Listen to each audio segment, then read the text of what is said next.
हरे कृष्णा। आज हम पढ़ेंगे कि रिसर्च पेपर क्या होता है, रिसर्च पेपर के इम्पोर्टेंस क्या है और हम रिसर्च पेपर को कैसे पब्लिश कर सकते हैं। I am doctor Vikram Prasad. I have completed my PhD from NIT Bhopal. So what is basically a research paper? Different different scientist होते हैं, रिसर्चर्स होते हैं, वो अलग अलग एक्सपेरिमेंट्स करते हैं। एक्सपेरिमेंट परफॉर्म करने के बाद वो एक पर्टिकुलर आउटपुट में आते हैं। तो उस आउटपुट को हम पर्टिकुलर ऑथेंटिक बनाने के लिए, उसको रिकॉर्ड बनाने के लिए हम क्या करते हैं, डिफरेंट डिफरेंट जर्नल्स में, कॉन्फ्रेंसेस में उसको पब्लिश करते हैं, ताकि एक तो हमारा रिकॉर्ड ऑथेंटिक हो जाए, साथ में जो हमने वर्क किया है वो जो अलग अलग साइंटिस्ट हैं, रिसर्चर्स हैं, उसको भी वो नॉलेज हो पाए कि ये इस पर हमने का वर्क कर लिया है, और उन्हें नॉलेज भी होगा तो उससे वो डिफरेंट डायरेक्शंस में वर्क कर पाएंगे। तो बेसिकली जो रिसर्च पेपर होते हैं वो तीन तरह के होते हैं। सबसे पहला होता है आपका शॉर्ट कम्युनिकेशन, जिसमें बेसिकली हम न्यू आइडियाज़ को राइट करते हैं। ये इवन 2 पेजेस का भी हो सकता है। उसमें बेसिकली हमें जो एनालिसिस हमने जो स्टडी करते हैं, उसमें जो आउटपुट आता है उसको बहुत ही शॉर्ट तरीके से उसको हम कम्युनिकेट करते हैं। तो वो उस तरह के जो रिसर्च पेपर्स होते हैं उसे हम शॉर्ट कम्युनिकेशन कहते हैं। दूसरा है आपका रिव्यू पेपर। जब हम अलग अलग रिसर्च पेपर्स को स्टडी करते हैं पर्टिकुलर एरिया में, और स्टडी करने के बाद हमें जो आइडिया लगता है कि हाँ, इस पर ये वर्क हुआ है, इस पर ये वर्क हुआ है, तो अलग अलग जो जो रिसर्चर्स ने वर्क किया उसको हम एक जगह पे एनालाइज करके कुछ कंक्लूड करते हैं कि हाँ, इस पर ये वर्क अच्छा हुआ है। तो that is basically a review paper. ये जो पेपर हैं वो आपके 6 पेजेस से लेकर 15 पेजेस तक हो सकते हैं। And then is the full research paper.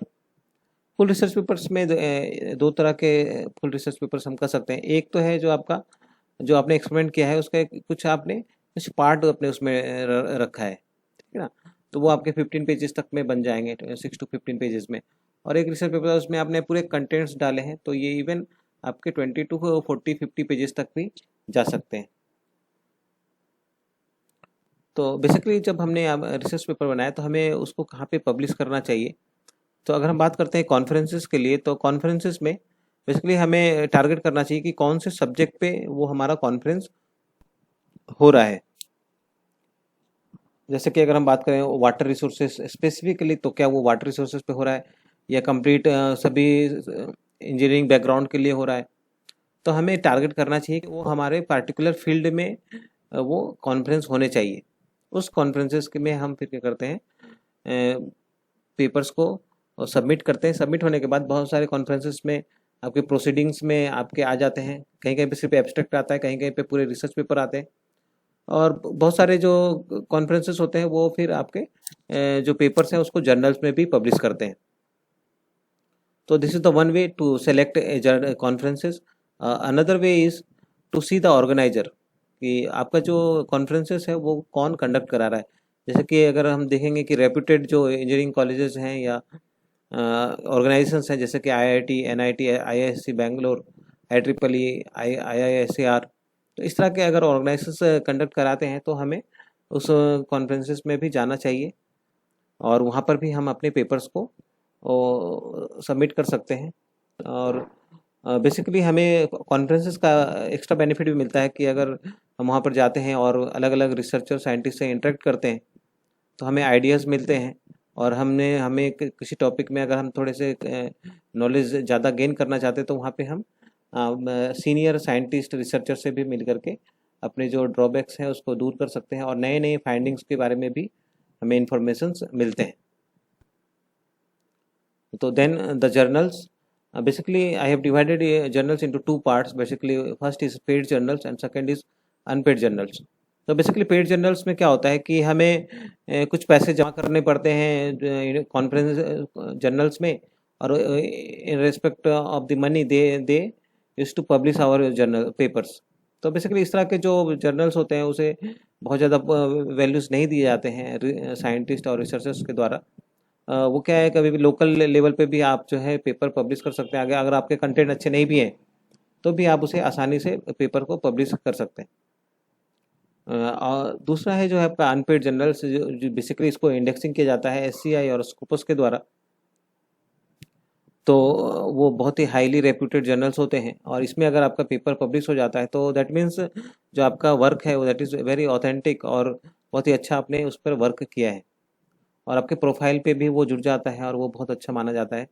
और अगर हम बात करते हैं कहीं पे भी रिक्रूटमेंट के लिए, जैसे कि अगर हम NIT IITs में जाना चाहते हैं जॉब के लिए, तो वहाँ पर भी जो है मार्क्स जो हमें मिलते हैं वो बेसिकली आपको अनपेड जर्नल्स के लिए ही मिलते हैं। पेड जर्नल्स के लिए हमें कोई भी पॉइंट्स नहीं मिलते। So what is impact factor? Basically impact factor जो है वो थॉमसन रॉयटर्स द्वारा दिया जाता है। उसमें हम बेसिकली देखते हैं कि जो आपका जो जर्नल्स है उसमें कितने साइटेशंस हो रहे हैं। तो व्हाट इज़ साइटेशन? साइटेशन जो है बेसिकली जैसे हम देखेंगे कि अगर हमने कोई पेपर पब्लिश किया है, तो उसको फिर कोई दूसरे रिसर्चर्स ने उसको पढ़ा, तो दूसरे जो रिसर्चर्स ने इसको पढ़ा है तो फिर वो क्या करेंगे, उन्हें जो अगर हमारा जो पेपर अच्छा लगता है तो वो क्या करते हैं, उस आर्टिकल को कोट करते हैं और वो अपने पेपर में उसे लिखते हैं। लिखने के बाद वो रेफरेंसेस में हमारे जो है पेपर्स के बारे में डिटेल देते हैं। तो उससे क्या होता है कि वो साइट किया गया, हमारे रिसर्च पेपर को वो साइट किए हैं, तो उससे क्या होता है कि हमारे साइटेशंस आते हैं। तो basically impact factor is the total citation upon number of papers in whatever year we are calculating, either in 1 year, 3 year और 5 ईयर।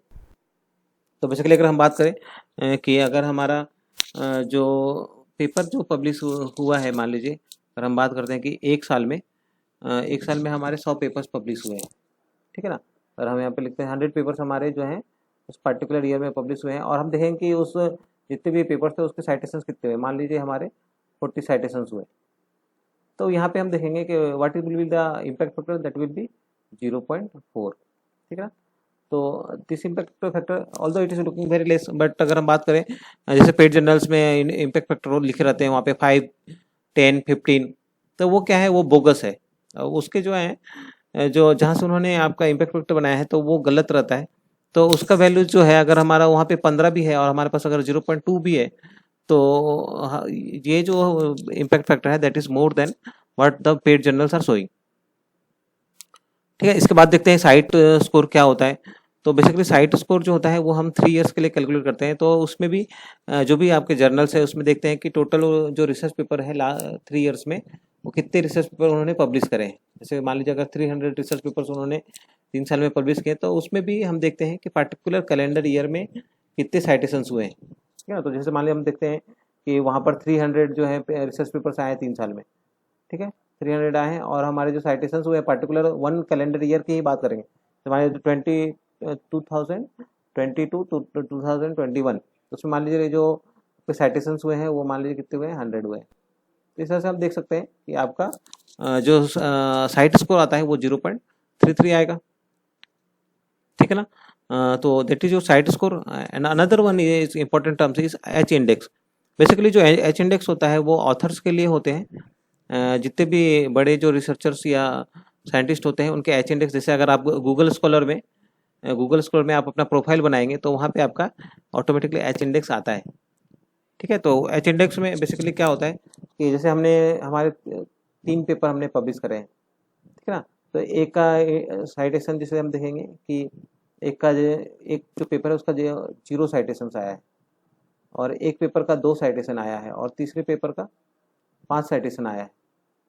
तो यहाँ पे हम देखेंगे कि कितने जो पेपर्स हैं आपके, कितने पेपर्स हैं उसके आपके साइटेशन उससे ज़्यादा है। तो हम यहाँ पर देख रहे हैं 2 पेपर्स जो हैं, 2 पेपर के साइटेशन 2 से ज़्यादा है, ठीक है ना। Number of citation as much number of paper, जैसे मान लीजिए 3 पेपर हैं तो 3 में से, लेकिन हम देख रहे हैं 2 पेपर के जो साइटेशन है वो 2 से ज़्यादा है। तो यहाँ पे जो हमारा जो एच इंडेक्स हो जाएगा वैल्यू विल बी 2।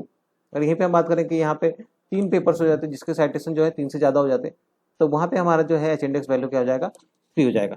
तो सभी लोगों से रिक्वेस्ट है कि आप लोग जरूर गूगल स्कॉलर में अपना प्रोफाइल बनाइए, और जितने भी आपने रिसर्च पेपर्स बनाए हैं उसको वहाँ पर राइट करें या सर्च करके उसको वहाँ पे लिखें, और उसके बाद अपना एच इंडेक्स आपका अपने आप वैल्यू कैलकुलेट कर लेते हैं वो। फर्दर तो कुछ टूल्स हम बताएंगे कि क्या क्या इंपॉर्टेंट टूल्स होते हैं जिससे हम जो है रिसर्च पेपर को पब्लिश करते हैं। बेसिकली जो SCI हब है वो रिसर्चर साइंटिस्ट के लिए बहुत इंपॉर्टेंट है, क्योंकि है बहुत सारे जो पेपर्स हैं वो हमारे पे करने के बाद ओपन होते हैं, ओपन एक्सेस नहीं रहता है। तो उसके कारण हमें एक आपका SCI हब करके एक वेबसाइट है जहाँ पे हम आसानी से जो है रिसर्च पेपर्स को डाउनलोड कर सकते हैं। अगर आपको DOI पता रहता है तो आसानी से उसे हम पता कर सकते हैं, ये पेपर को डाउनलोड कर सकते हैं और उसको फर्दर हम स्टडी कर सकते हैं। दूसरा इंपॉर्टेंट टूल्स है आपका पैराफ्राइजिंग वेबसाइट, क्योंकि जैसे हमने कोई भी कंटेंट्स लिया है दूसरे से, उसको हम टोटली कॉपी नहीं कर सकते, तो उसके लिए हमें क्या करना पड़ता है, उसको पैराफ्राइजिंग करता है, उसको अपने वर्ड में लिखना रहता है। तो इसके लिए आपका जो है पैराफ्राइजिंग वेबसाइट बहुत ही इंपॉर्टेंट होते हैं। थर्ड इज ग्रामरली वेबसाइट, जैसे कि अगर हमारे जो है ग्रामर्स बहुत अच्छे नहीं हैं तो हम ग्रामर के वेबसाइट्स को यूज़ करके हम ऑटोमेटिकली जो है हमारे ग्रामर्स करेक्शंस हम देख सकते हैं उसमें।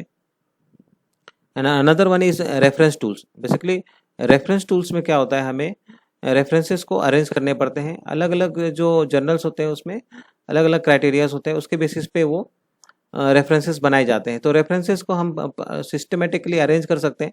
उसके लिए दो टूल्स हैं आपके, एंड नोट और मेंडले। दोनों में जाकर के आप रेफरेंसेस को अरेंज कर सकते हैं, और जिस तरह का भी जो टेम्पलेट रहेगा, जिस तरह से भी जर्नल्स का रिक्वायरमेंट रहते हैं रेफरेंसेस अरेंज करने के लिए, तो हम उसको उसमें ला सकते हैं। Basically thank you for watching my videos. So I would request to please subscribe my channel, Dr. Bikram Prasad. Thank you everyone.